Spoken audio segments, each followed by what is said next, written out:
Hey guys, welcome back to Andy's Dinosaur Reviews, and today we have a brand new Mattel figure to take a look at. This is one of the newest wave of massive biter figures that has just recently started to show up in Target and now actually Walmart, because that's where I found this one. This is the Albertosaurus, and it's the third version of the Albertosaurus that we've had now. However, it's the first time we've had one that was not a battle damage figure, so that is one thing that I am super psyched about with this version, because I've been a huge fan of the Albertosaurus since its initial release, and ever since then I've just been kind of hoping for one that would show up that wasn't battle damage, because we had the first initial one, then we had like that bluish version, and each time it would get released, it was just a re-release with a new paint scheme. And now we officially have an actual new version of the Albertosaurus. So again, really excited about that and this figure in general. And you can see, of course, Albertosaurus right down there on the front of the box. We have a picture of Owen and Blue staring at us awkwardly, and then an image of the action features over here of the Albertosaurus. And if we flip it around to the back, you can now see again some more of a demonstration there of the action features, and then down here in the corner is an image of the other figure that is in the Massive Biters line, the Sarcosuchus repaint. So we'll be getting to that one very soon here on the channel, but definitely a really cool looking figure overall, and I am really psyched to be able to review it for you guys right now. So let's get it out of the package and take a look at it. So here is our beautiful looking Albertosaurus, the Massive Biters version. We have had, again, this sculpt for quite a while now. The original Albertosaurus was released many moons ago. However, again, it's the first time we've had it without battle damage, so I really get to actually take in the complete sculpt without any kind of awkward seams in the stomach region, and I really, really like it. I think it definitely is a beautiful looking figure overall, and I'm not disliking this new paint scheme either. I didn't think I'd like it very much from the promotional images, because the promotional images almost always make the figures look a lot brighter than they actually are when they show up in person, and I can definitely say that in person this is a much more appealing looking paint scheme than the promotional images led me to believe, because the green specifically is not near as bright as I was led to believe previously. But let's go ahead and get a closer look at this figure right now. So starting up here at the head sculpt of the Albertosaurus, you can see that primarily the coloration is this very nice greenish color, and then we have an orange, and the orange just kind of leaks and stripes through the eye area coming up here onto the snout. You also have a lighter coloration here for the lower jaw, kind of like an off-white, and we're only really going to take a look at what's new on the figure because we have reviewed this figure previously. It's just that it was the battle damage version. But you can see that that lighter coloration turns into like a yellow, and then runs down here into the chest area, and then transitions to that green and just kind of disappears completely. I would have preferred we had that coloration go pretty much the entire underside, but unfortunately that is not the case. And since we're here right now, there is the Jurassic Facts app if you would like to add this guy to your collection. But coming back up here, again, you can see that that orange continues to run down the neck, and then the green as well. You can see the green up here on the top of the head. And there are some of those trademark speckles kind of showing up, those black speckles that are kind of like a trademark of Mattel at this point. They almost always include those just to give your dinosaurs a little bit of extra color variation, it seems. You can also see that the eye is painted pretty good. There's a little bit of sloppiness to it, but for the most part, it looks pretty darn nice, and I'm not at all upset about that. This eye looks really good, actually, on this side. The teeth as well are really nicely painted. You can see even on the inside, there is absolutely no sloppiness to those teeth on the upper jaw. Same deal down here with the lower jaw, so very nicely done as far as the teeth go. The tongue on the inside of the mouth as well has a very nice, very realistic coloration to it.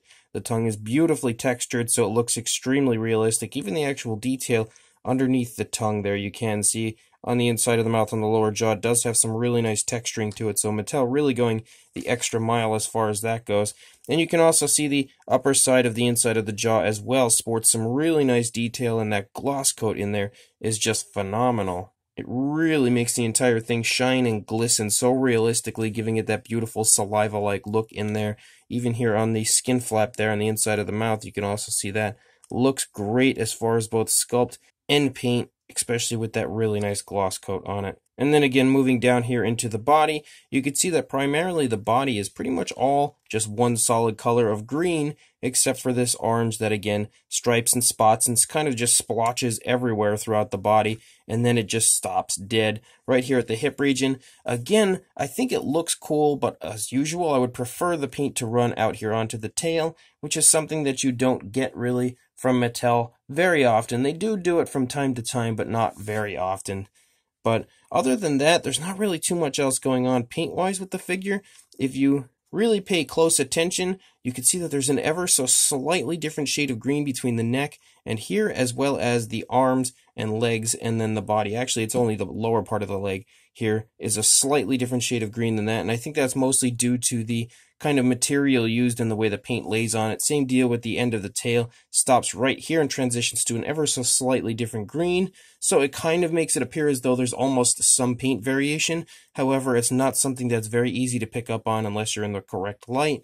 So otherwise, there's not really much going on. You do have painted nails, but of course there's no dew claw painted because Mattel absolutely hates that dew claw. But the nails are actually painted really nicely, and there is a beautiful gloss coat on them, and they actually painted the underside of the nails, which they do sometimes tend to skip out on. But again, an absolutely awesome Albertosaurus figure. I love this sculpt. I've loved it each and every time they've released it. It's one of my favorite Mattel figures, I think, because we just have so few Albertosaurus out there. I am psyched to now have a third variant of the Albertosaurus to add to my collection. And now, being a massive biters figure, of course we have some action features going on here. Well, I guess just one, but you could see it is the jaw snapping action, and you utilize that with this button here on the tail. You push that, and the jaw snap occurs, and you can of course position the body by using the tail to make it look like it's trying to attack or bite anything you want it to attack. And then as far as articulation, clearly you saw the articulated jaw due to the movement with the action feature, and then of course the articulation there in the neck, which the tail can also move the neck left and right, which I don't think I really mentioned. But we also have articulation here in the arms, forward and back, out away from the body as well, and then articulation in the legs, of course, which appear to move together, and then of course ankle articulation right here, and then articulation in the tail, but that also helps to activate the action feature. For a size on our Albertosaurus, for a length you are looking at about 13 3/4 inches or around 35 centimeters. And then for a height, when it's in this nice comfortable position, of course you could make it taller depending on how you would like to display it, but you are looking at roughly the 6-inch range or about 15.5 centimeters, I would say. For a size comparison, there is Mr. Papo T-Rex, the Attack Pack Colovosaurus, and Robert Muldoon next to our new Albertosaurus figure, and you can see next to these figures that, of course, being a massive biters, it is quite massive, and just generally a large figure. Each and every Albertosaurus so far has been pretty big, and you can see next to these figures that this one follows, of course, in the same trend because it's exactly the same figure, just without battle damage, and overall is an incredibly nice size for an Albertosaurus. So this newest massive biters Albertosaurus from Mattel for the Jurassic World toy line is absolutely awesome, and it is a truly beautiful sculpt. Each and every time I've reviewed the Albertosaurus, I stated that the sculpt is incredible. In fact, the only things that are really wrong with the figure in general as far as the sculpt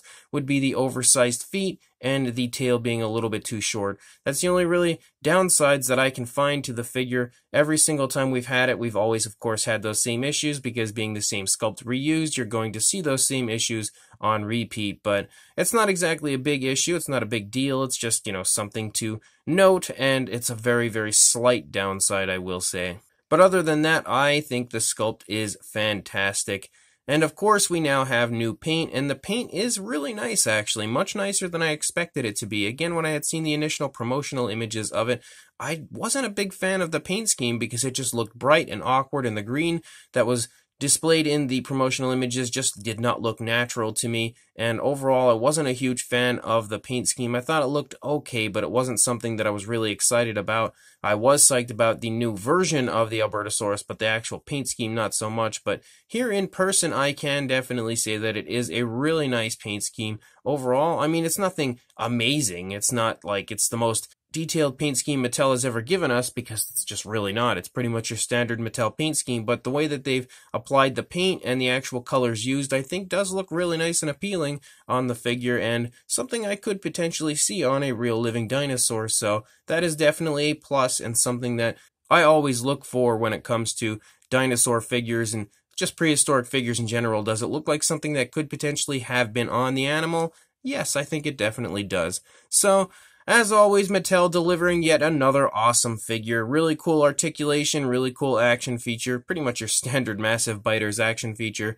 Very nice paint scheme and a beautiful sculpt. So, definitely a really nice figure, of course, from Mattel. So if you would like to pick this up, head to your local Target or your local Walmart. As again, I found mine in Walmart. You should be able to find it at one of those two stores. Make sure that you do, in fact, pick it up if you do find it. And make sure you also like, comment, and subscribe. And I will see you in the next review. Thanks for watching.